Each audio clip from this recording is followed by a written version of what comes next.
नमस्कार साथियों, मैं आपका दोस्त डॉक्टर उज्जवल फाटनी बोल रहा हूं।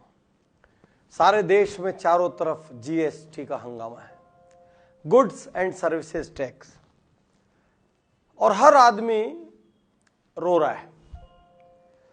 या यूं कह ले कि 10 में से 7 आदमी रो रहे हैं कि गवर्नमेंट ने ठीक से नहीं सोचा, गवर्नमेंट ने ज्यादा टैक्स लगा दिया, इतना पेपर वर्क कौन करेगा, महीने में 3 बार कॉम्प्लायंस करना है, ये तो झंझट और बढ़ गए।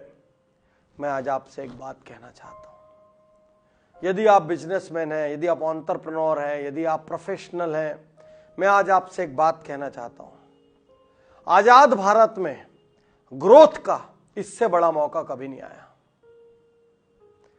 भारत की आजादी के बाद के 2 सबसे बड़े फाइनेंशियल डिसीजन लास्ट 6 महीने में हुए। सबसे पहला फाइनेंशियल डिसीजन डीमोनेटाइजेशन का हुआ। देश में लाखों करोड़ों लोग बैंक अकाउंट्स में बहुत सारे पैसे जमा के टैक्सेस के दायरे में आ गए, विभागों की नजर में आ गए। देश में लाखों करोड़ों लोग, इतनी बड़ी इकोनॉमी, इतना विशाल देश, इतनी बड़ी जनसंख्या होने के बाद इतने कम लोग टैक्स देते थे। लेकिन उस वक्त भले 1000 के नोट कम जमा हुए चाहे ज्यादा, लेकिन यह तय मान के चलिए कि बहुत सारे अंडरग्राउंड लोगों को बाहर आना पड़ गया। और यदि आने वाले सालों तक इंडिया में ज्यादा टैक्स पेमेंट करने वाले लोग रहेंगे तो इसका मतलब डीमोनेटाइजेशन सक्सेसफुल है। इसके बाद आया गुड्स एंड सर्विसेज टैक्स। मैं आपको कहना चाहता हूं, हो सकता है अभी आपके पेट में दर्द हो रहा हो, क्योंकि आपको कॉम्प्लायंस करना है, आपको कच्चे के काम की आदत पड़ी हुई है, आपको टैक्स चोरी की आदत पड़ी हुई है। आप कई बार टैक्स देना चाहते हैं, लेकिन आपके इकोसिस्टम में आपके वेंडर्स, आपके सप्लायर्स आपको टैक्स के सिस्टम में आने नहीं देते। लेकिन 1 इंडिया 1 मार्केट 1 टैक्स, ये ग्रोथ के लिए क्रांतिकारी कदम है। साथियों, मोदी जी ने बोल्ड डिसीजन लिया। आपको तकलीफ होगी, हमको भी तकलीफ है, हर किसी को तकलीफ है।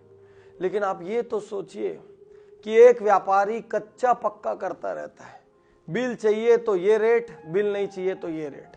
भाई मैं तो बिल नहीं दूंगा, फिर आप उसको अपने घर में लाते हैं, उसको आप कच्चे में कर देते हैं। हर व्यापारी रात को कच्चे की एक पट्टी लिखता है, उसको दूसरी जगह पहुंचाता है, या कागज को डिस्ट्रॉय करता है, पर्चियां बनाता है, 2 तरह के अकाउंटिंग पालता है। ये सब करें कि व्यापार करें? ग्रोथ के बारे में सोचें कि कच्चे के एडजस्टमेंट के बारे में सोचें? सक्सेस के बारे में सोचें कि टैक्स बचाने के बारे में सोचें? अपनी कमाई से बड़ी लग्जरीज खरीदने का सोचें कि बुक्स में नंबर का पैसा कहां से आएगा, ये सोचें। मुझे कभी कभी लगता है, और मुझे कहते हुए अफसोस है, कि भारतीयों में इंटेग्रिटी की कमी है। मैं जानता हूं इस लाइन के बाद बहुत सारे नेगेटिव कमेंट्स एफबी और व्हाट्सएप पर आएंगे, लेकिन भारतीयों में इंटेग्रिटी की कमी है। वो पैसा कमाने के लिए किसी भी हद तक जा सकते हैं, और ये चीज अब आने वाली जनरेशन को बदलना होगा। क्यों इतने बड़े देश में इतने कम लोग टैक्स देते हैं? कई लोग मुझसे कहते हैं टैक्स देके भी क्या होगा, राजनेताओं की जेब में चले जाएगा इसकी। अरे वो बात की बात है, वो कहां जाएगा? आप अपना काम तो करो। एक पेड़ तो लगाओ, वो पेड़ फल देगा कि नहीं देगा वो कल की बात है, लेकिन आपको ये तो सुकून होगा मैं पेड़ लगाया। तो हमारे लोग, इंडियन हिस्ट्री को देख लो, कोई भी इंडिया में आया, चाहे वो मुगल आए, चाहे वो अंग्रेज आए, चाहे वो पुर्तगीज आए, सब हमारे देश पे कब्जा कर गए। मुट्ठी मुट्ठी भर सेना लेके आते थे और हमारे देश पे कब्जा कर जाते थे, क्योंकि हमारे देश में कोई ना कोई व्यक्तिगत ग्रीड की वजह से, व्यक्तिगत लालच की वजह से उनसे बिक जाता था। यही हाल आज है। अधिकारी अपने व्यक्तिगत लालच की वजह से बिक जाता है, कर्मचारी बाबू अपने लालच की वजह से बिक जाता है, व्यापारी अपने लालच की वजह से बिक जाता है। मानो हर कोई बिकने के लिए खड़ा है। इस देश को कड़क नियमों की जरूरत थी, क्योंकि हम में से अधिकांश लोग आसानी से मानने वाले जीव नहीं है। हम दुनिया की सबसे बड़ी इकोनॉमी बन सकते हैं, सबसे सक्सेसफुल हो सकते हैं, यदि सिस्टम्स, पॉलिसीज, प्रोसेसेस पे सही तरीके से व्यापार करें। टैक्स बचाने की सोचने की बजाय इनकम बढ़ाने की सोचें। कॉस्ट कटिंग की जगह इनकम जनरेशन की सोचें। और जो लोग ऐसा सोचते हैं दूसरे उनको ऐसा करने नहीं देते। तो ये सब को मिटाने के लिए जीएसटी आया है। हो सकता है कई निर्णय अधपके हो सकता है कई चीजों का टैक्स आपको समझ ना आ रहा हो सकता है गवर्नमेंट बाद में चेंज करे, थोड़ी बहुत गलतियां चलेगी। जब किसी के घर के सामने कोई ओवरब्रिज बनता है तो 2-2, 3-3 साल की तकलीफ रहती है।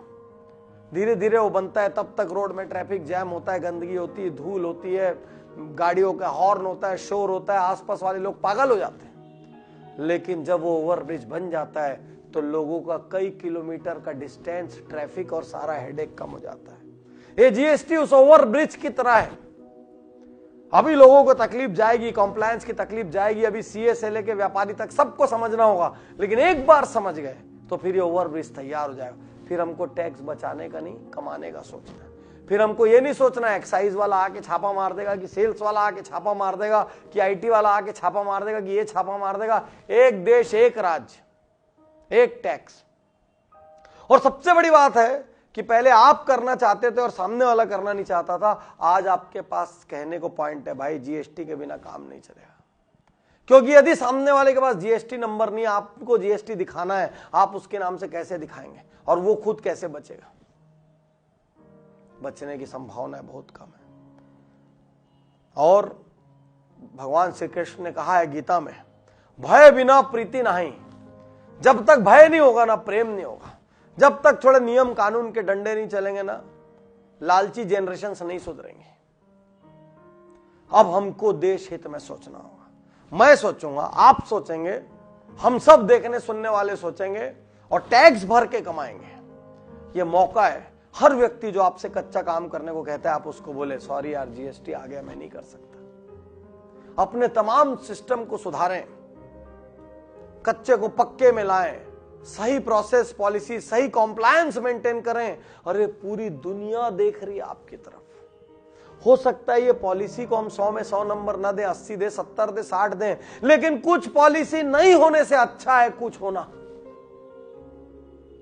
लास्ट 10-20 साल में कुछ नहीं हुआ, उससे अच्छा है कि कुछ हो रहा है।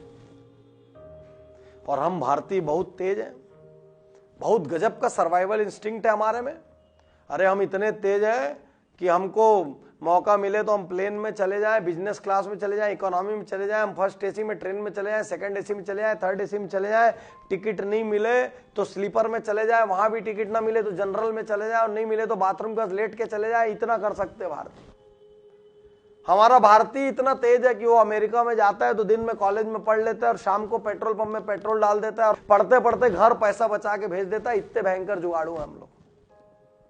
अभी जीएसटी का नियम आया, देश भर में मानो दिवाली हो गई। जीएसटी जिस दिन लग रहा था उसके 2 दिन पहले अधिकांश दुकानों से टीवी, फ्रिज, इलेक्ट्रॉनिक, कार वार सब साफ हो गई। मानो इसके पहले ऐसा मौका आएगा नहीं। कौन बोलता है गरीब देश है? कतई गरीब देश नहीं, ये अमीर देश है। ऊपर से गरीबी का चोला ओढ़ा है 50% लोगों ने। और पैसा कुछ हाथों में सिमट जाए, इसकी जगह जरूरी है कि इकोनॉमी व्हाइट हो और पैसा नजर आए और बहुत सारे हाथों से बट के जाए और सरकार के पास फंड हो गए, वो जनता के लिए काम कर सके। तो साथियों, let's stop cheating ourselves, let's stop cheating the nation, let's stop cheating our mother country, our motherland. Let's start building India. And you and I, we can build India. Nobody from outside will come to build India. We have to build India. हमारी जितनी ताकत हो, आइए हम सही करना शुरू करते हैं। जीएसटी के बारे में गॉसिप करके आप क्या हासिल कर लेंगे? मोदी जी की निंदा करके आप क्या हासिल कर लेंगे? अरुण जेटली जी को अपशब्द कह के आप क्या हासिल कर लेंगे? जीएसटी आ चुका है। अब आप जो भी कर रहे हैं टाइम वेस्ट है। और एक एंटरप्रेन्योर, एक प्रोफेशनल टाइम वेस्ट नहीं करता, क्योंकि टाइम उसके लिए करेंसी है। अब वेस्ट करना छोड़िए, देखिए जीएसटी को अपने बेस्ट बेनिफिट में कैसे यूज कर सकता हूं। देखिए जीएसटी को मैं अपने व्यापार में कैसे समाहित करके बड़ा हो सकता हूं। यह वक्त है अपने सिस्टम दुरुस्त करने का। यह वक्त है अपने से जुड़े हर व्यक्ति को समझाने का कि आओ व्हाइट में काम करें, आओ देश का निर्माण करें। ये वक्त है जब बाबुओं से डरना बंद करना है। एक्साइज का बाबू आ जाएगा, सेल्स का बाबू आ जाएगा। ये वक्त है क्लर्कों से डरना बंद करने का। ये वक्त है भ्रष्ट अधिकारियों से डरना बंद करने का। ये वक्त है कि किसी चीज में दिक्कत आए तो सीधा मोदी जी को मेल कर देने का। ये वक्त है किसी चीज में दिक्कत आए तो सीधा जेटली जी को मेल कर देने का। ये वक्त है जब देश का अधिकारी भी सीख रहा है और आप भी सीख रहे हैं, एक साथ दोनों मिलकर जीएसटी सीख रहे हैं। आइए सही तरीके से देश का निर्माण करें और आज अभी कसम खाएं कि अब आप जीएसटी क्यों लग गया, क्या लग गया, ये अच्छा ये बुरा, सारा गॉसिप बंद करें। ऐसी फालतू की व्हाट्सएप पोस्ट को फॉरवर्ड करना बंद करें। फेसबुक पे ऐसे चीजों पे कमेंट करना बंद करें। जीएसटी को गले लगाएं और गले लगा के अपने सक्सेस का रास्ता खोले, क्योंकि वो रूल आपके अकेले के लिए नहीं है। यदि आपके अकेले पे कोई टैक्स आया तो आपकी पूरी इंडस्ट्री पे आया है, तो पूरी इंडस्ट्री निपटेगी तो आप भी निपट लेंगे।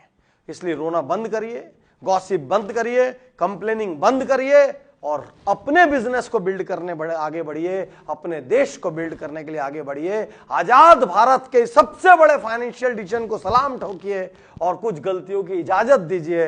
अरे घर में भी 25 चीज व्यंजन बनते हैं तो 25 में से 5 गड़बड़ होते हैं, 20 राइट बनते हैं। इतना बड़ा लॉ बना है, 2-4 चीज में गड़बड़ होगी, सुधरते चली जाएगी। शुक्रिया, धन्यवाद, थैंक यू।